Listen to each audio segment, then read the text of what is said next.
Bismillahirrahmanirrahim. Assalamualaikum warahmatullahi wabarakatuh.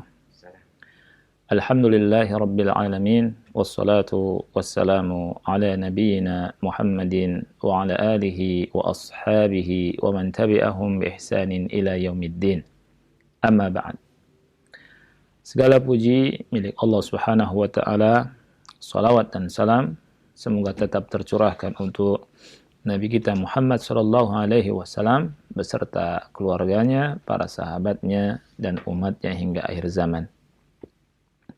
Para pemirsa dan para pendengar yang Allah muliakan, pada kesempatan yang mulia ini kita akan membahas tentang hukum sumpah, ya, yang Allah Subhanahu wa taala sebutkan di surat Al-Baqarah ayat 224 dan 225.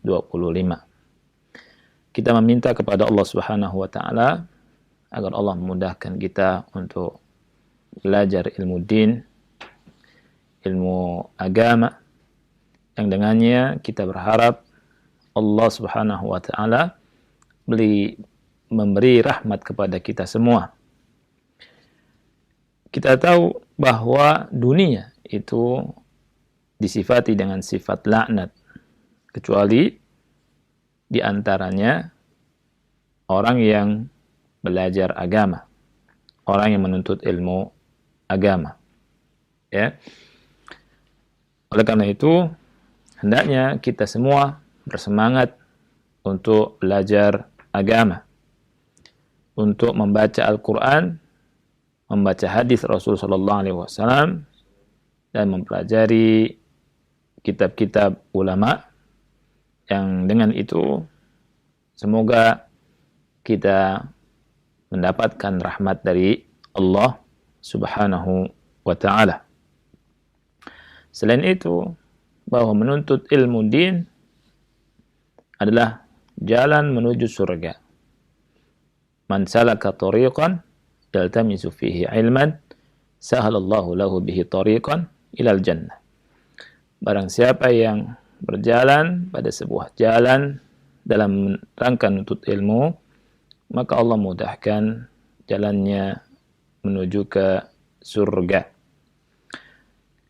Kita harus terus bersyukur pada Allah atas nikmat besar ini, di mana Allah berikan hidayah kepada kita semua untuk belajar din, belajar agama, ya. Dan kita wajib bersyukur, kemudian bersemangat untuk belajar dan meminta kepada Allah agar Allah menetapkan kita di atas hal ini. Dan kita harus takut pada Allah dari dicabutnya nikmat ini. Karena apabila seseorang kehilangan dunia, maka diganti sama Allah, ya. Kerugian dunia akan diganti, tetapi kalau kerugian agama, ini kerugian yang sangat besar sekali. Para pemirsa dan para pendengar yang Allah muliakan, pada kesempatan yang mulia ini, kita sekali lagi akan bahas surat Al-Baqarah 224 sampai 225 tentang hukum yamin, ya, tentang sumpah. Allah Subhanahu wa taala berfirman, "Wa la taj'alu Allaha urdatan li aymanikum an tabarru wa tattaqu wa tuslihu bainan nas. Wallahu sami'un alim. La yu'akhidhukum Allahu bil-laghwi fi aymanikum, walakin yu'akhidhukum bima kasabat qulubukum, wallahu ghafurun halim." Yang artinya, janganlah engkau menjadikan nama Allah dalam sumpahmu sebagai penghalang untuk berbuat kebajikan. Untuk berbuat kebajikan. bertakwa, dan menciptakan perdamaian di antara manusia. Wallahu sami'un alim. Dan Allah itu maha mendengar, lagi maha mengetahui. La yu'akhidhukumullahu billagwi fi aymanikum. Allah tidak menghukum kamu karena sumpahmu yang tidak kamu sengaja. Walakin yu'akhidhukum bima kasabat qulubukum. Akan tetapi dia menghukum kamu karena niat yang terkandung di dalam hatimu. Wallahu ghafurun halim. Dan Allah maha pengampun lagi maha penyantun. Para pemirsa dan para pendengar yang dimuliakan oleh Allah Subhanahu wa ta'ala, di surat Al-Baqarah ayat 224 ini Allah Subhanahu wa ta'ala melarang kita menjadikan nama Allah dalam sumpah kita sebagai penghalang untuk berbuat kebaikan. Allah berfirman, "Wala taj'alu urdatan li aymanikum wala taj'alu Allah urdatan li aymanikum an tabarru wa tattaqu wa tuslihu bainan nas. Wallahu sami'un alim." Di antara faedahnya adalah nahyul insan an ja'lil yamin mani'atan lahu min fi'lil birri wat taqwa wal islahi bainan nas, seperti yang disebutkan tadi. Yani Allah melarang manusia menjadikan sumpah, dan dia menyebut nama Allah Subhanahu wa ta'ala sebagai penghalang untuk berbuat kebaikan, ketakwaan, dan menciptakan perdamaian di antara manusia. Wan nahyu lit-tahrim, dan larangan itu menunjukkan haramnya sesuatu yang dilarang tersebut. Wan nahyu lit-tahrim, larangan lit-tahrim. Apabila hal itu bisa mencegah sesuatu yang wajib dilakukan. Dan ini bisa jadi terjadi ketika seseorang marah. Seseorang marah, dia bersumpah. Saya tidak akan misalkan berkunjung kepada keluarga saya. Atau saya tidak akan memberi fulan karena dia marah. Saya tidak bersedekah kepada fulan karena marah. Allah Subhanahu wa ta'ala berkata, jangan kalian menjadikan nama Allah itu dalam sumpahmu sebagai penghalang untuk berbuat kebaikan, kemudian untuk berbuat takwa dan perdamaian di antara manusia. Dan Nabi Shallallahu Alaihi Wasallam bersabda dalam hadis yang diriwayatkan oleh Bukhari Muslim, "Idza halafta ala yaminin fara'aita ghairaha khairan minha fakaffir an yaminika wa'ti alladhi huwa khair." Apabila engkau bersumpah, kemudian kau memandang selainnya itu lebih baik, maka hendaknya kau memberikan kafarat dari sumpahmu atau membayar kafarat dari sumpahmu dan lakukan yang lebih baik. Bagaimana membayar kafarat? Membayar kafarat ini dijelaskan oleh Allah Subhanahu wa ta'ala dalam surah Al-Maidah ayat 89.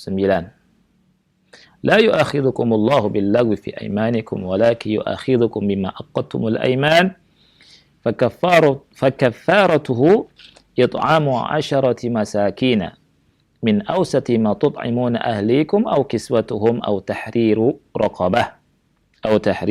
رقبة فمن لم يجد فصيام ثلاثة أيام ذلك كفارة أيمانكم إذا حلفتم واحفظوا أيمانكم كذلك يبين الله لكم آياته لعلكم تشكرون. Ini ayat menjelaskan tentang kafarat sumpah. Allah berfirman, Allah Subhanahu wa taala tidak menghukum kamu karena sumpah yang tidak disengaja, tetapi Allah menghukum kamu ya karena sumpah yang disengaja, ya, diniatkan dalam hati. Fakafaratuhu, kafaratnya, yakni maksudnya kafarat adalah denda pelanggaran sumpah, ya. Fakafaratuhu it'amu asyarati masakin min awsati ma tut'imun ahlikum, memberikan makan kepada 10 orang miskin dari makanan yang biasa kamu berikan kepada keluargamu. Au kiswatuhum, atau memberi pakaian kepada mereka, au tahriru raqabah, atau memerdekakan budak. Ini 3 pilihan. Ambil salah satu dari 3 pilihan ini. Ya. Kemudian Allah Subhanahu wa taala berfirman, jika tidak mampu dari 3 pilihan ini, maka puasa 3 hari. Allah berfirman, "Faman lam yajid fasyamu salasati ayyam." Maka barang siapa yang tidak mendapatkannya, dia hendaknya berpuasa 3 hari. Fasyamu salasati ayyam. Ya. Kemudian Allah berfirman, "Kadzalika kafaratu aymanikum." Itu merupakan kafarah dari sumpah kalian. Wahfadhu aymanakum, jagalah sumpah-sumpah kalian.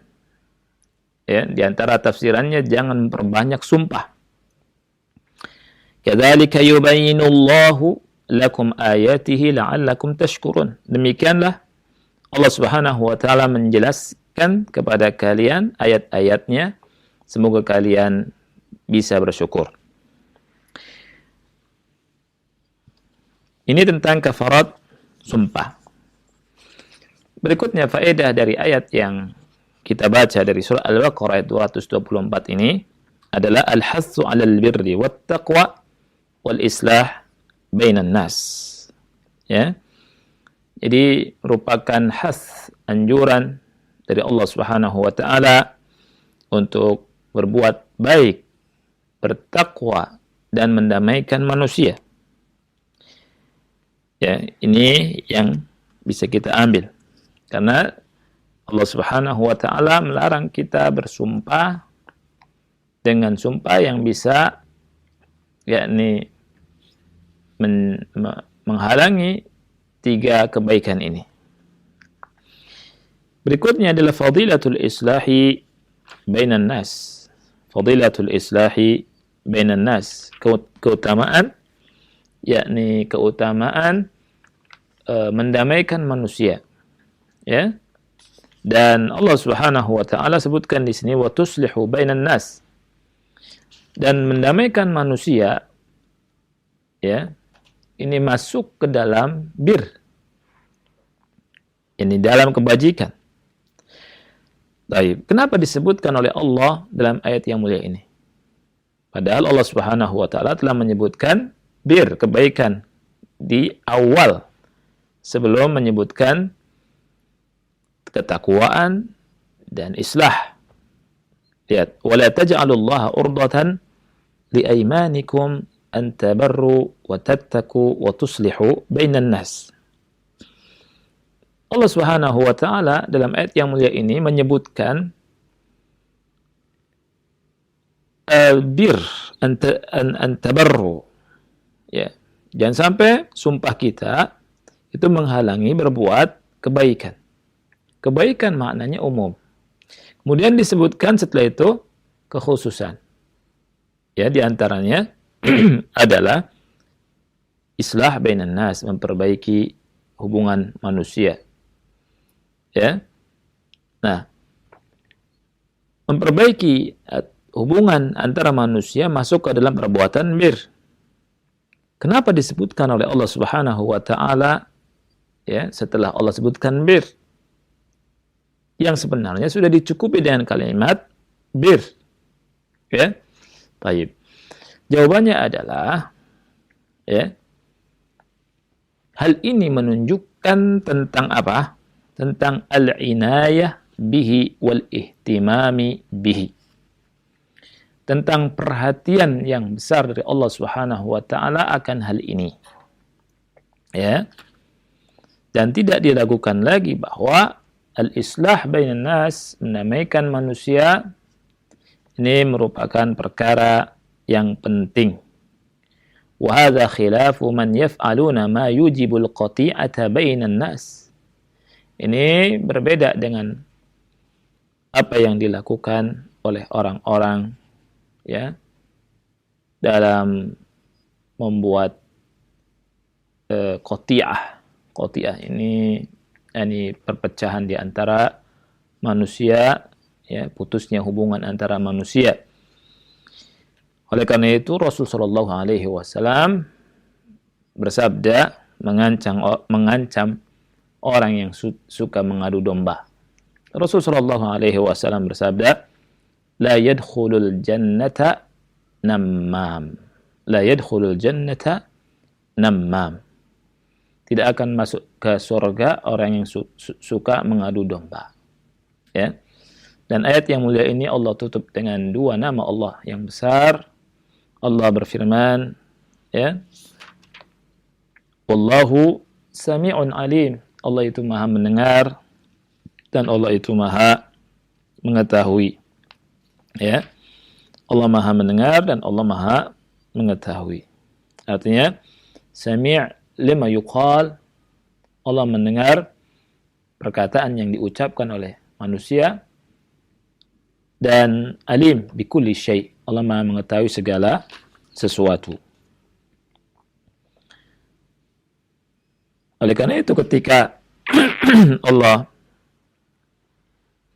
mensifati dirinya dengan sami' alim, mendengar dan mengetahui, wajib bagi kita, wajib bagi manusia untuk berhati-hati dari berbuat hal-hal yang mendatangkan murka Allah. Berhati-hati dari berbuat maksiat. Karena ucapan kita didengar oleh Allah Subhanahu wa taala. Dan perbuatan kita dilihat oleh Allah Subhanahu wa taala. Dan dari sini pula kita semakin semangat untuk beramal soleh, untuk berdoa kepada Allah, untuk berzikir kepada Allah, untuk membaca Al-Quran, untuk berdakwah, untuk mengajarkan kebaikan kepada manusia, kemudian untuk beramal soleh. Karena Allah akan memberikan pahalanya kepada kita. Ya.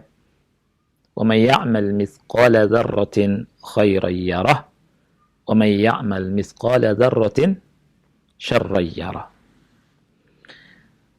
Berikutnya ayat yang ke-225, Allah Subhanahu wa taala berfirman, "La yu'akhidhukum Allahu bil-laghwi fi aymanikum, walakin yu'akhidhukum bima kasabat qulubukum. Wallahu ghafurur rahim. Wallahu ghafurun halim."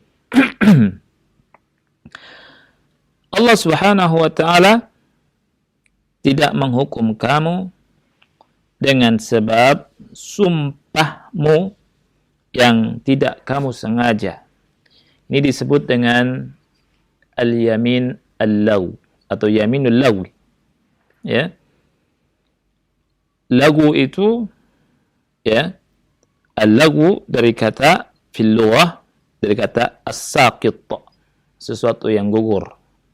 Maksudnya bagaimana sumpah lagu ini?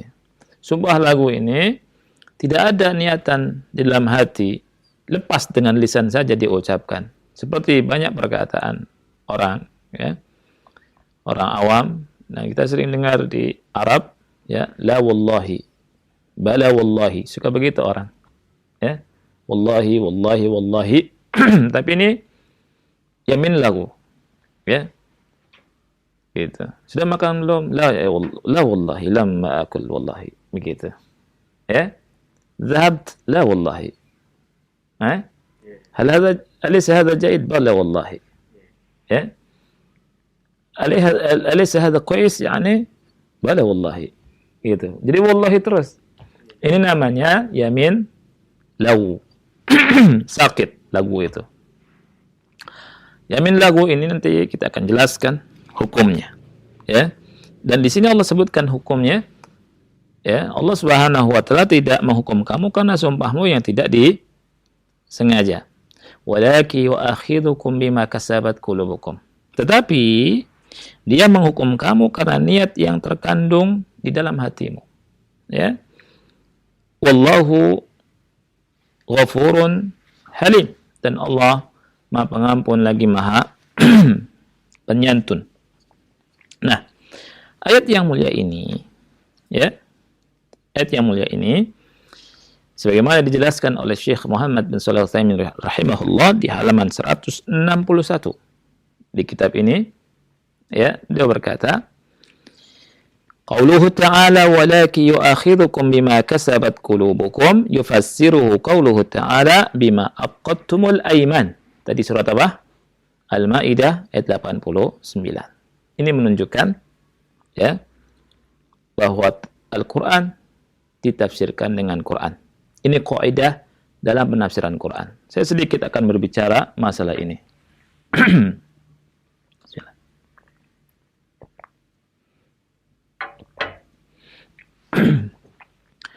Dalam menafsirkan Quran ada aturan.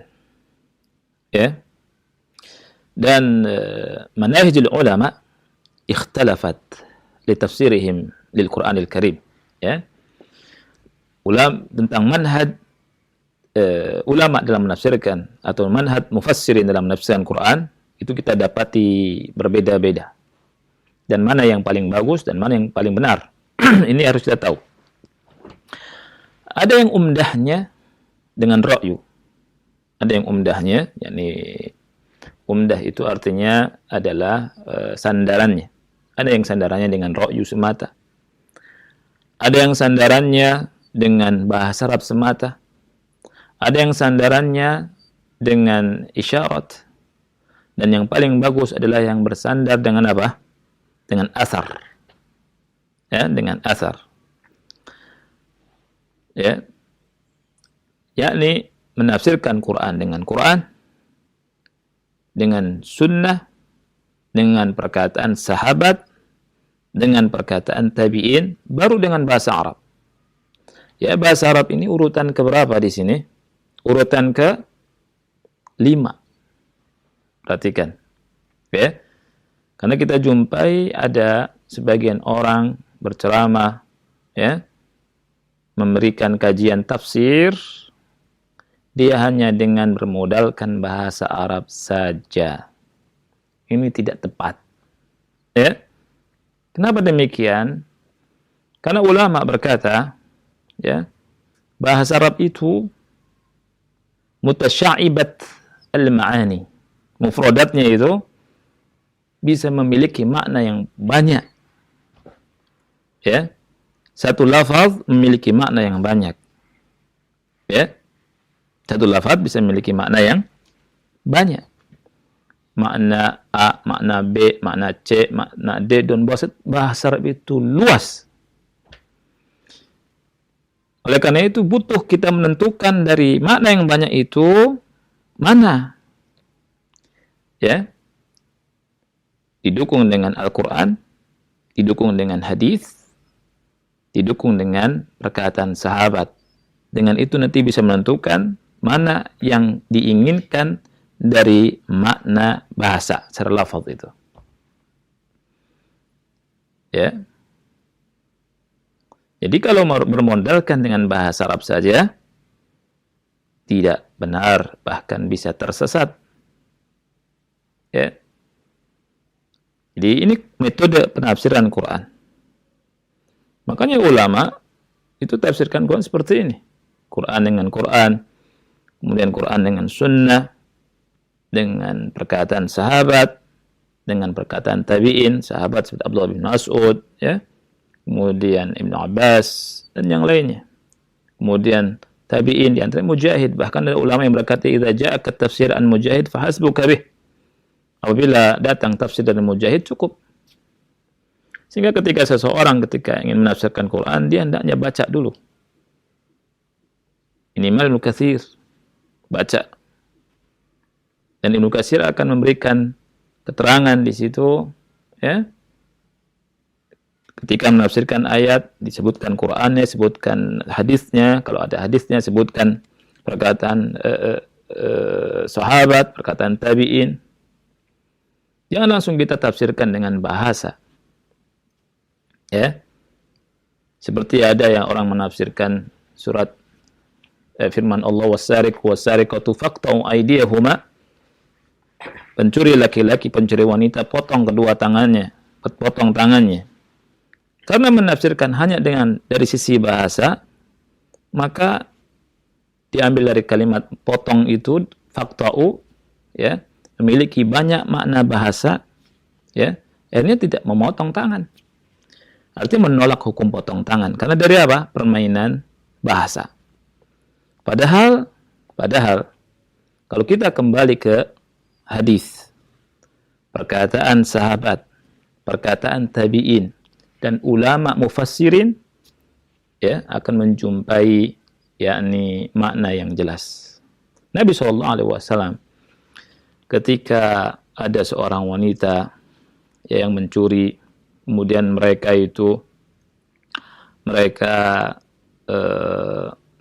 ingin minta hukum potongnya itu dibatalkan atau diundur atau dibatalkan.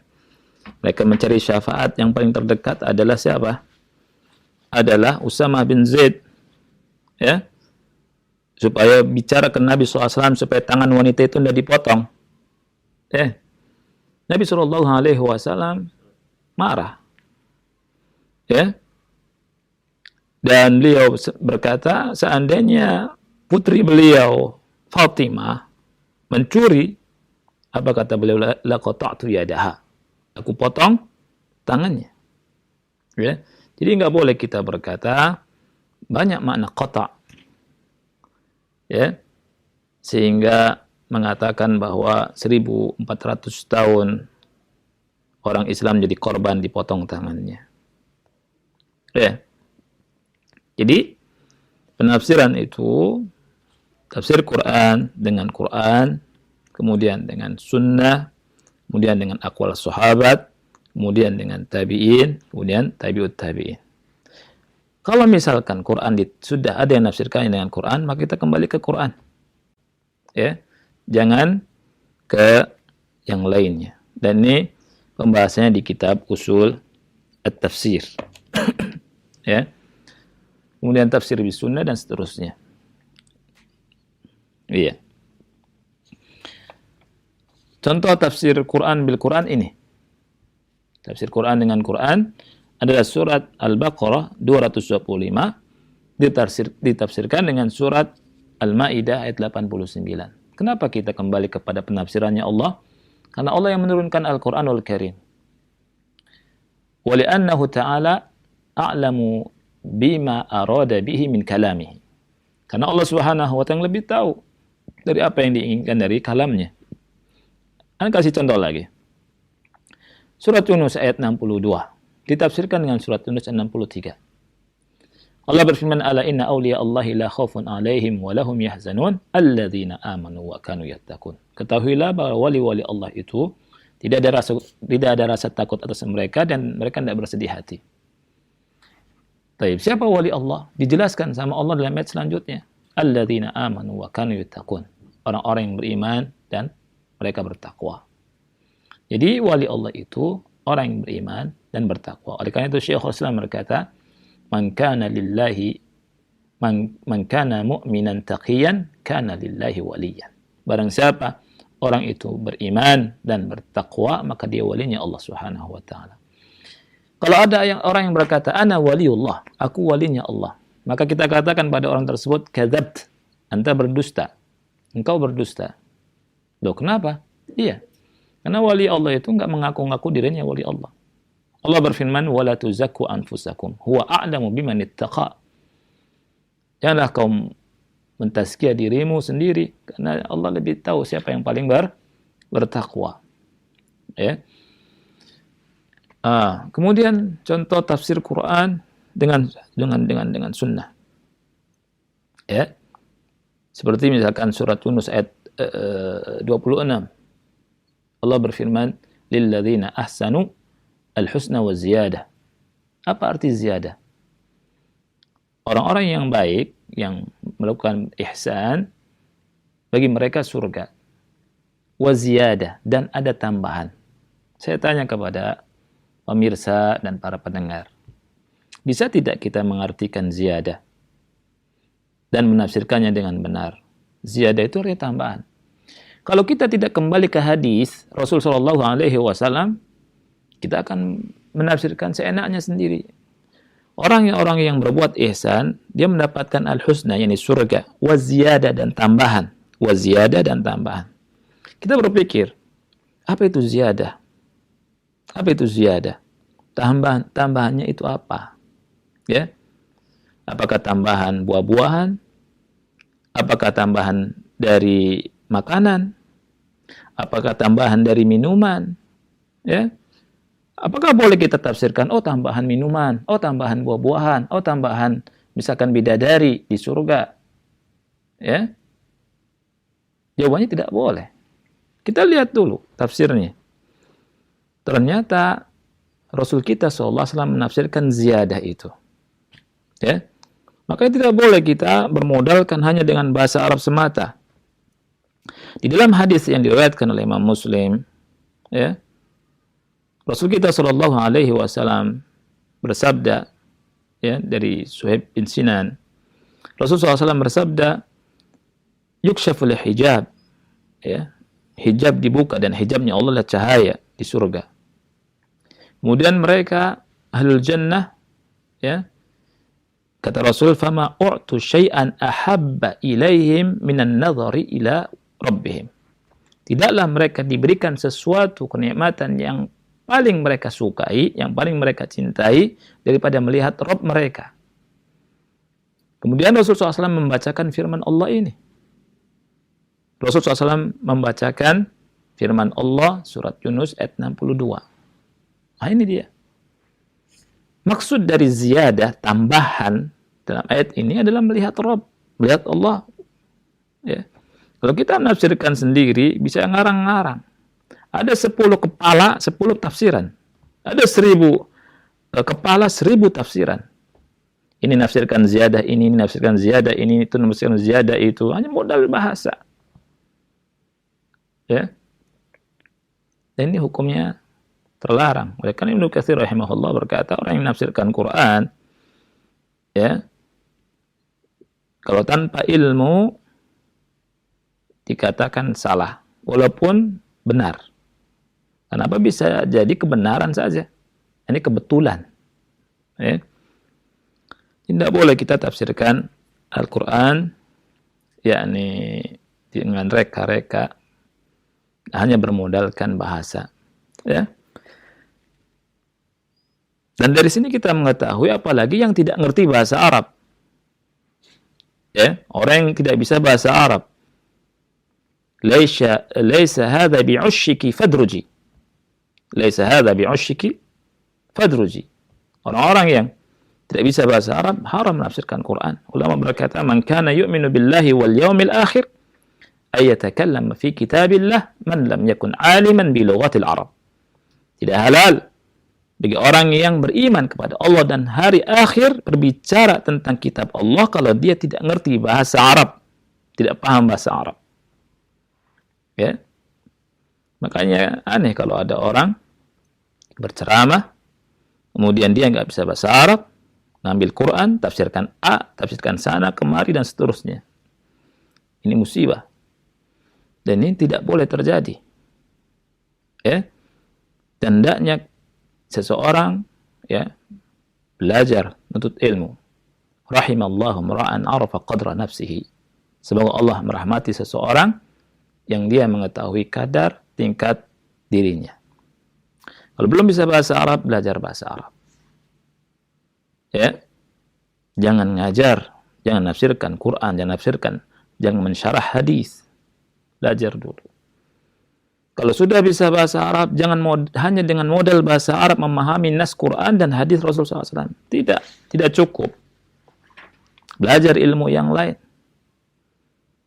Usul hadis belajar, usul tafsir, ya, usul tafsir wajib belajar. Harus belajar usul tafsir. Kemudian usul fiqh, kemudian al-qawaid al-fiqhiyah. Ini semua ilmu yang dengannya kita mengenal bagaimana cara beristimbat, cara istikhraj al-ahkam, dan tidak mudah. Ya. Nah itu. Ya. Ini harus diperhatikan oleh kita semua. Baik. Jadi ayat surat Al-Baqarah ayat 225 ini ya, itu ditafsirkan dengan surat Al-Maidah ayat yang ke-89. Dalam kesempatan ini saya akan bacakan beberapa hukum qasam, hukum sumpah, ya. Yang pertama yang harus diperhatikan oleh kita semua kaum muslimin tentang sumpah adalah la yanbaghi lil insan an yukthira al-halfa billah. Tidak sepantasnya seseorang memperbanyak sumpah. Bersumpah atas nama Allah. Apa dalilnya? Dalilnya tadi surah Al-Maidah 89. Allah Subhanahu wa taala berfirman, "Wahfazu aymanakum." Jagalah sumpah-sumpah kalian. Di antara maknanya la tukthiru al-halif. Jangan perbanyak sumpah. Karena orang yang memperbanyak sumpah ini orang yang biasanya tidak bisa menjaga sumpahnya. Sebentar-bentar, wallahi demi Allah. Sebentar-bentar demi Allah. Sebentar-bentar demi Allah. Allah katakan, wahfadhu aimanakum. Jangan perbanyak sumpah. Ini yang pertama. Yang kedua, yanbaghi liman halif an yastathni. Ya.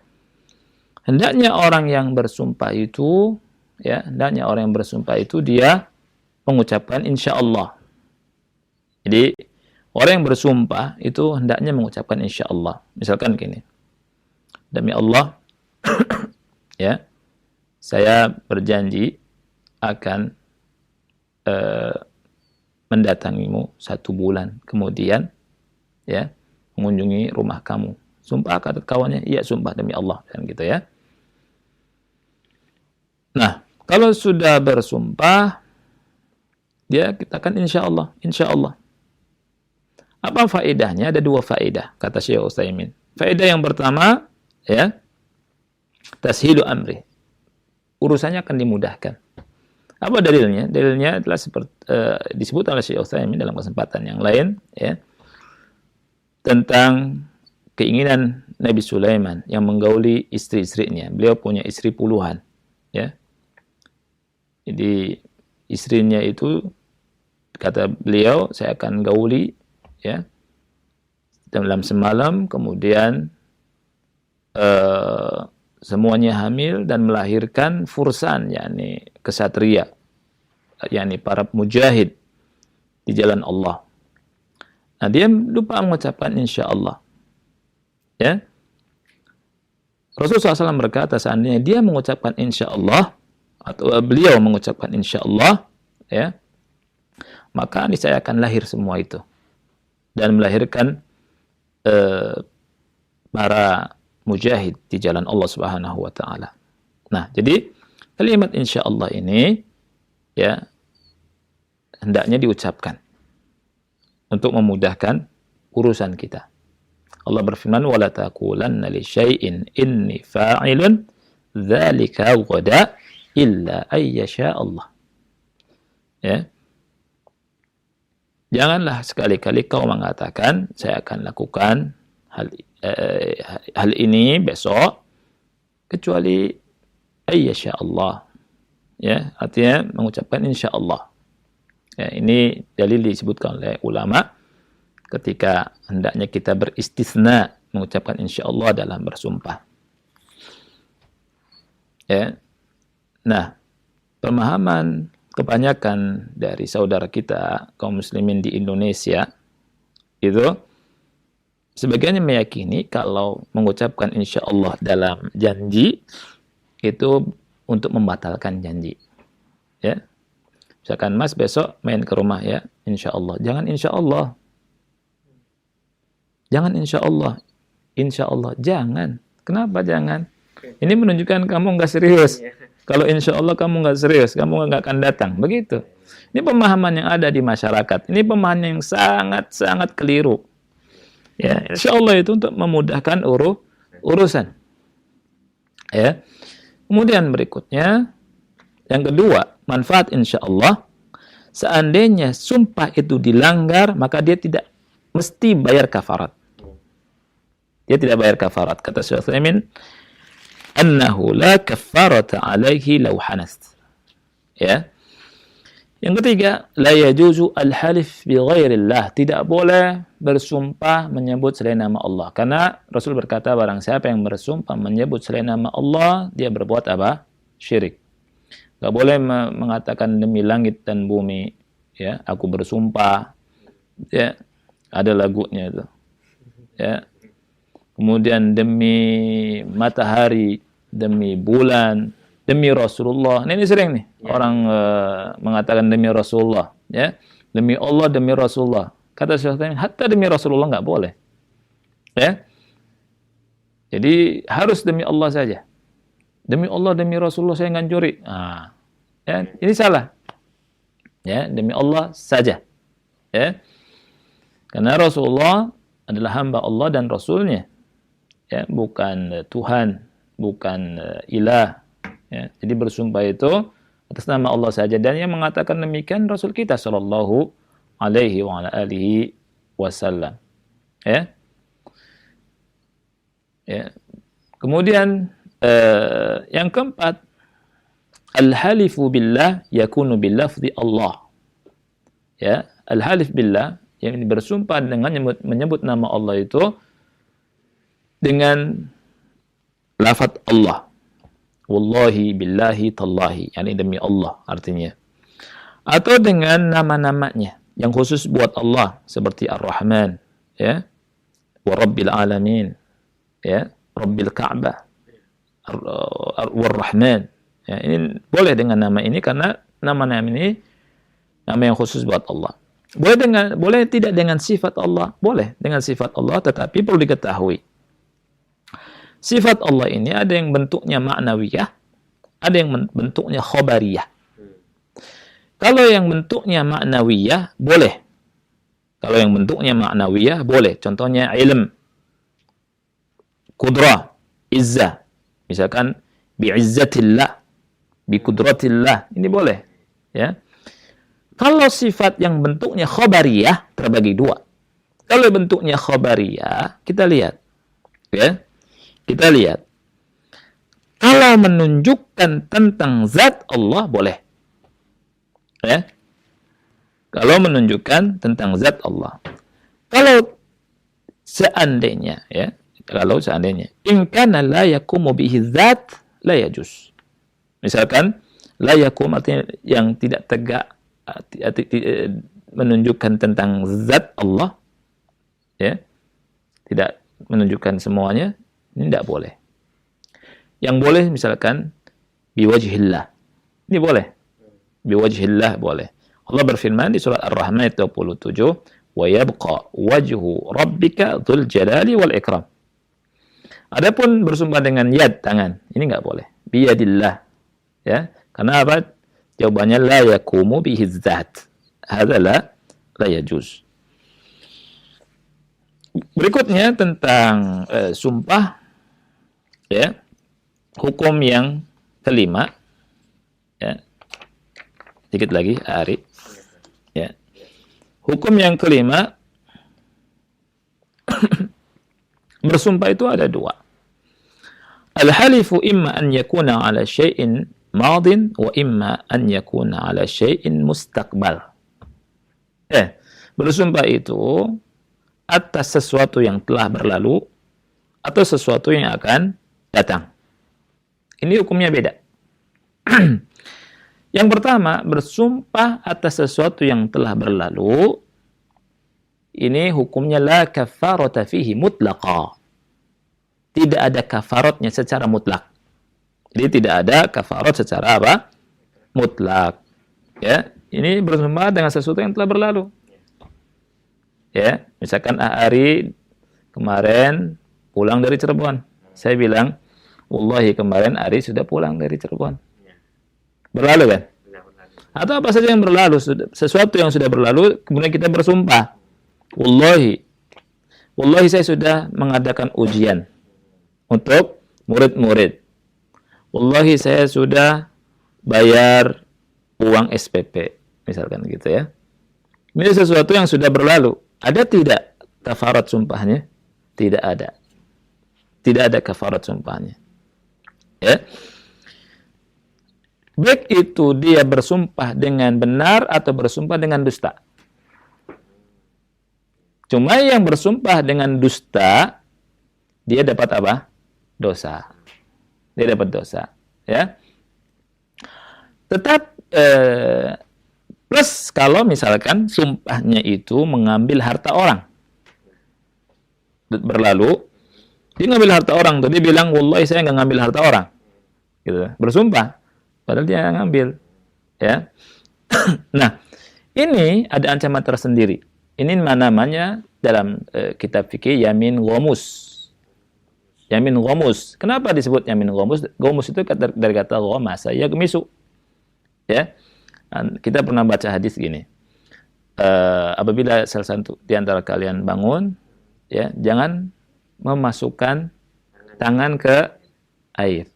Yagmis kalimatnya, yagmis. Nah, yamin ghamus, sumpah ghamus. Karena apa? Karena memasukkan pelakunya ke dalam dosa dan bisa setelah itu memasukkan pelakunya ke dalam api neraka. Waliyadzubillah. Rasulullah Shallallahu Alaihi Wasallam bersabda, ya, dalam hadis yang diriwayatkan oleh Bukhari, "Man halafa ala yaminin wa huwa fiha fajirun yaktati'u biha mala mri'in muslimin laqiyallaha wa huwa alaihi ghadban." Barang siapa yang bersumpah dan dalam sumpahnya dia itu melakukan dosa fajir, ya, dia melakukan kefajiran, yaktati'u biha mala mri'in muslim, dengan sumpah itu dia mengambil harta seorang muslim, apa yang akan terjadi? Laqiyallah, dia akan berjumpa dengan Allah kelak, wa huwa alaihi ghadban, dan Allah dalam keadaan murka dan marah. Waliyadzubillah. Ya, kita kalau mati inginnya dapat rahmat Allah. Kita bayangkan Allah kasih rahmat kita. Ya, na'udzubillah, ada orang yang ditunggu, ya, berjumpa dengan Allah, Allah marah. Gimana tuh? Di antara orang yang ambil harta orang, mengambil harta orang, ya, oleh karena itu hati-hati, nggak boleh kita ambil harta orang lain tanpa hak. Apalagi dengan sumpah di sini, dengan sumpah, ada yamin, dengan sumpah. Nah, berikutnya masalah sumpah untuk masa yang akan datang. Nah, ini terbagi dua. Sumpah akan datang ini ada yamin lagun, ada yamin ma'kudah atau munaqadah, ya. Yamin lagun, yamin yang tadi, la yu'akhidukumullahu bil-lagwi fi aymanikum, ya. La wallahi bala tadhhab ila Bandung? La wallahi, misalnya gitu, ya. Kamu mau pergi ke Bandung? La wallahi, bala wallahi. Alasta dhahabta ila Bandung? Bala wallahi, gitu, ya. Nah, ini yamin yang apa namanya? Lagu. Dan yamin lagu ini tidak ada kafarat. Adapun yamin untuk mustakbal, ya, untuk sesuatu yang akan datang, yang munakidah, ya. Yani maksudnya seseorang itu bersumpah untuk masa datang. Ini ada dua. Kalau hanya sekedar menghabarkan, yani khobar fi nafsihi, fahadha la yahnus. Ya, khobar fi nafsihi. Kalau bersumpah atas sesuatu ya, yang dia yuridu bihi iqa'al fi'li alladhi halafa alaihi, dia ingin melakukannya dari apa yang dia sumpahkan, maka kalau misalkan dia melanggarnya, maka dia harus bayar kafarat. Contoh misalkan, demi Allah, ana tidak akan masuk ke rumahnya Ari. Karena dia punya masalah sama Ari.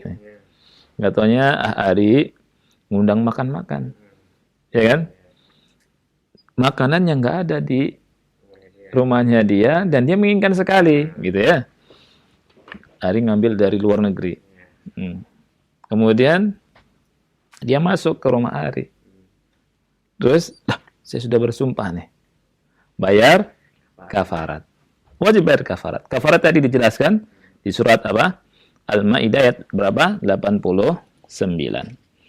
Nah, faedah dari ayat yang mulia ini, ya, diantaranya bahwa tidak ada hukum bagi orang yang bersumpah, tidak ada kafaratnya bagi orang yang bersumpah dengan sumpah lagwin,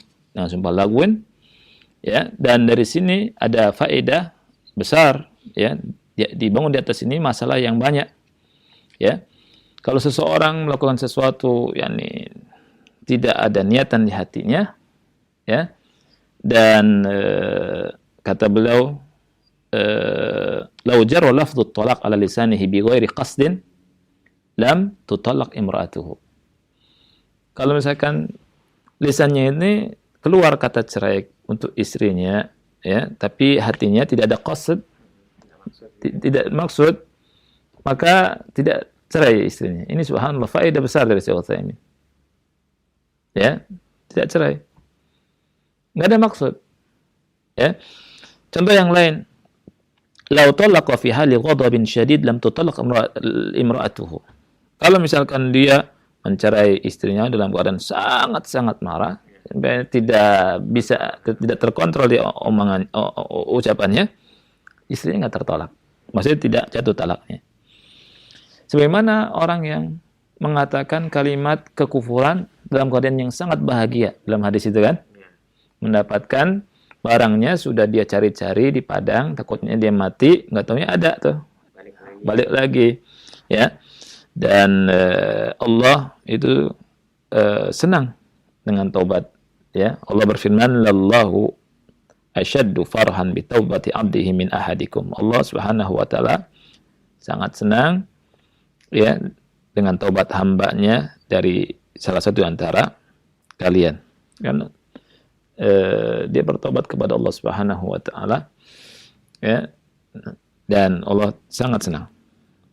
Kemudian bahwa masalah ini, ya, berputar dalam masalah hati, ya, dalam masalah hati. Dan Allah Subhanahu wa taala tutup ayat ini dengan firman-Nya, wallahu ghafurun Halim.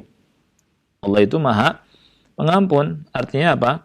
Allah nai'as min rahmatillah li'annahu ghafur. Tidak boleh kita putus asa dari rahmat Allah, karena Allah maha pengampun. Apapun dosa kita sebesar apapun, selama kita bertobat kepada Allah sebelum kematian, Allah maha pengampun. Walla na'man min makrillah. Tapi jangan juga kita merasa aman dari makar Allah Subhanahu wa taala. Li'annahu halim, karena Allah itu maha halim, penyantun, ya. Dan Allah tidak cepat murka, ya. Tapi ingat, kalau Allah mengazab manusia, ya, maka manusia itu akan merugi dan menyesal. Fayakunul 'abd sa'iran ila Allah bainar raja' wal khauf. Oleh karena itu, seorang hamba berjalan menuju Allah di antara rasa takut dan harap. Wallahu a'lam bishawab. Nah. Baik Ustaz, barakallahu fiik. Jazakumullahu khairan. Terima kasih atas pembahasan yang bermanfaat di kesempatan pagi hari ini. Selanjutnya kita akan membuka sesi tanya jawab. Silahkan bagi yang ingin bertanya seputar pembahasan. Baik, untuk penelpon pertama kami berikan waktu. Silahkan. Halo.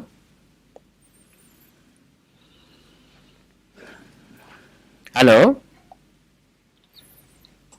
Belum masuk. Kami akan bacakan Ustaz dari pesan singkat.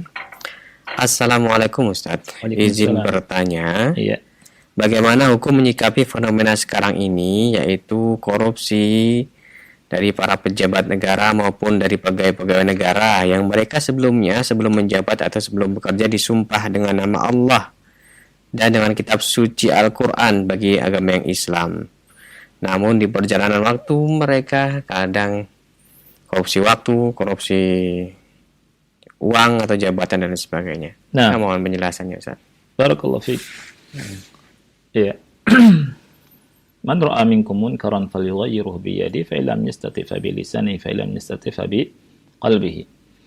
Kalau seseorang melihat fenomena seperti ini, ya sebagai dai, ya, itu bisanya dari sisi mengingatkan. Ya, mengingatkan manusia untuk tidak boleh melakukan dosa, di antaranya dosa apa? Korupsi. Korupsi. Ya. Bagian di antaranya dosa korupsi, ya. Nah, dan kita sebagai rakyat, ya, hendaknya kita memperbaiki diri-diri kita. Ya, memperbaiki diri-diri kita. Allah Subhanahu wa taala berfirman, "Innallaha la yughayyiru ma biqaumin hatta yughayyiru ma bi anfusihim." Ya, sesungguhnya Allah Subhanahu wa taala tidak akan merubah nasib suatu kaum sehingga Allah merubah diri mereka sendiri, ya. Nah, ini perbaikan menurut Ahlus Sunnati wal Jamaah, al-islah, manhaj Ahli Sunnah wal Jamaah dalam islah, dalam memperbaiki, itu perhatikan ini dulu. Islah itu dimulai dari diri dulu. Islah dimulai dari diri kita masing-masing, dari rakyat. Kita dakwahi diri kita, keluarga kita, ya, kemudian tetangga kita, kemudian rakyat, untuk apa? Untuk kembali kepada Allah. Lihat ayatnya, innallaha la yughayyiru ma biqaumin hatta yughayyiru ma bi anfusihim. Sesungguhnya Allah Subhanahu wa taala tidak akan merubah nasib suatu kaum sehingga mereka merubah diri mereka sendiri dulu. Lihat, hatta yughayyiru ma bi anfusihim. Ayatnya, kata Syekh Abdul Malik Ramadhani, ayatnya tidak berkata hatta yughayyiru hukamahum. Sehingga mereka merubah hakim mereka, pemimpin mereka, tidak. Rubah diri kita dulu, perbaiki. Oleh karena itu ketika ada sahabat yang datang ke Rasulullah SAW, ya Rasulullah, saya punya dinar, ya. Rasulullah SAW berkata, tasaddaq bihi ala nafsik, sedekah dulu kepada dirimu, ya. Kemudian saya punya dinar yang lain, sedekah untuk keluargamu, untuk istri. Saya punya dinar yang lain, ya, sedekah untuk setelahnya, ya. Sampai Rasul berkata, anta absar, ya. Jadi dimulai dari apa? Dari diri kita. Jadi perbaikan dari kita. Naam, kita melihat korupsi. Terus kita bisa apa? Kita ingatkan, kita tulis. Kalau misalkan kita tahu, ya, dari pemerintah, orang yang bisa memperbaiki, kita kasih tahu, memperbaiki lewat jalur itu. Jangan kita yakni duduk di mimbar, berdiri di mimbar, kemudian kita membicarakan aib pemerintah di mimbar. Ini nggak jelas. Ya, kita katakan fulan menteri anu korupsi, wakil presiden korupsi, presiden begini. Ini sesuatu yang tidak sesuai dengan manhaj yang hak. Ya, kalau ada, kasih tahu lewat pintunya, kemudian korupsi gini. Nah, itu, ya. Nah, ini. Kemudian, kenapa kita harus perbaiki diri? Karena rakyat itu cerminan daripada, pemimpin itu cerminan daripada rakyatnya. Banyak di antara kita, ya, marah dengan korupsi, teriak-teriak korupsi. Ya, para pedagang juga teriak tentang korupsi. Tapi ternyata ketika menimbang, dikurangi timbangannya. Korupsi bukan, korupsi. Banyak kita teriak-teriak nggak boleh korupsi, naik motor di jalan nggak pakai helm, prit sama polisi di prit, ya. Kemudian berhenti, Pak Polisi, uang damai ini, ya, 50.000, 100.000, ini korupsi bukan? Itu ngajar nyogok juga, ya kan? Perbaiki diri kita, ya, karena kita semua ini, ya, kalau kita zalim, dikasih pemimpin yang zalim, ya. Ini harus kita perhatikan. Innallaha la yughayyiru ma biqaumin hatta yughayyiru ma bi anfusihim. Jadi dalam memperbaiki itu, ya, ada metode perbaikan al-islah, ya, yang yang disebutkan ulama. Ini metodenya Ahlus Sunnah wal Jamaah. Ya, banyak di antara kelompok dakwah ya, itu belum mengetahui cara islah menurut Ahlus Sunnah wal Jamaah. Ya, umat mau dibawa kemana? Ya, tentunya dibawa ke manhaj yang hak, manhaj salaf, dan dalam manhaj salaf semua ada cara islah yang sesuai dengan Ahlus Sunnah wal Jamaah. Ya. Baik. Dan ada buku yang bagus tentang masalah ini, ditulis oleh Syekh Umar Bazmul tentang qawaid tentang islah dalam memperbaiki umat. Ya, tentunya sesuai dengan manhaj Ahli Sunnah wal Jamaah. Nah, itu di antaranya. Baik, Ustaz. Fadhal. Barakallah, Ustaz. Barakallah. Pertanyaan berikutnya dari Abdullah di Jakarta yang bertanya, Ustadz, apa yang harus kita lakukan ketika kita misalnya menangkap seorang pencuri atau kita mengutangkan uang kepada orang lain dan kita tagih. Gimana? Kemudian pencuri kita tangkap misalnya. Iya. Terus. Ketika kita tangkap dia mengatakan, saya tidak mencuri, wallahi saya tidak mencuri. Iya. Karena kan ingin menyelamatkan dirinya kan dengan masyarakat. Iya. Kalau kita mendengar wallah kan sudah harusnya sebagai seorang muslim, iya benar berarti.